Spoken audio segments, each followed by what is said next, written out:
पांडवों को एक चिक्रा नगरी में रहते कुछ काल व्यतीत हो गया तो एक दिन उनके यहाँ भ्रमण करता हुआ एक ब्राह्मण आया। पांडवों ने उसका यथोचित सत्कार करके पूछा, देव, आपका आगमन कहाँ से हो रहा है? ब्राह्मण ने उत्तर दिया, मैं महाराज द्रुपद की नगरी पांचाल से आ रहा हूँ।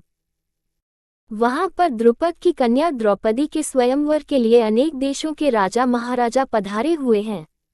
पांडवों ने प्रश्न किया, हे ब्राह्मणोत्तम, द्रौपदी में क्या क्या गुण तथा विशेषताएं हैं? इस पर ब्राह्मण बोला, पांडवगण। गुरु द्रोण से पराजित होने के उपरांत महाराज द्रुपद अत्यंत लज्जित हुए और उन्हें किसी प्रकार से नीचा दिखाने का उपाय सोचने लगे। इसी चिंता में एक बार वे घूमते हुए कल्याणी नगरी के ब्राह्मणों की बस्ती में जा पहुंचे। वहां उनकी भेंट याज तथा उपयाज नामक महान कर्मकांडी ब्राह्मण भाइयों से हुई। राजा द्रुपद ने उनकी सेवा करके उन्हें प्रसन्न कर लिया एवं उनसे द्रोणाचार्य के मारने का उपाय पूछा।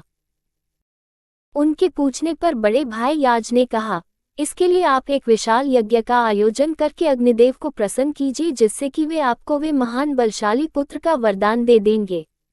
महाराज ने याज और उपयाज से उनके कहे अनुसार यज्ञ करवाया। उनके यज्ञ से प्रसन्न होकर अग्निदेव ने उन्हें एक ऐसा पुत्र दिया जो संपूर्ण आयुध एवं कवच कुंडल से युक्त था।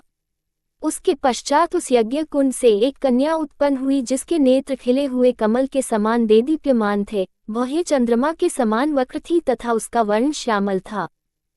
उसके उत्पन्न होते ही एक आकाशवाणी हुई कि इस बालिका का जन्म क्षत्रियों के संहार और कौरवों के विनाश के हेतु हुआ है।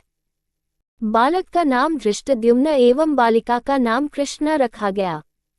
द्रुपद ने धृष्टद्युम्न को शिक्षा के लिए द्रोणाचार्य के पास भेज दिया और द्रोणाचार्य अपनी समस्त शत्रुता को त्याग कर उस बालक को विद्या प्रदान करने लगे। बालिका अब युवा होकर अत्यंत लावण्यमयी हो गई है और उसी का स्वयंवर होने वाला है।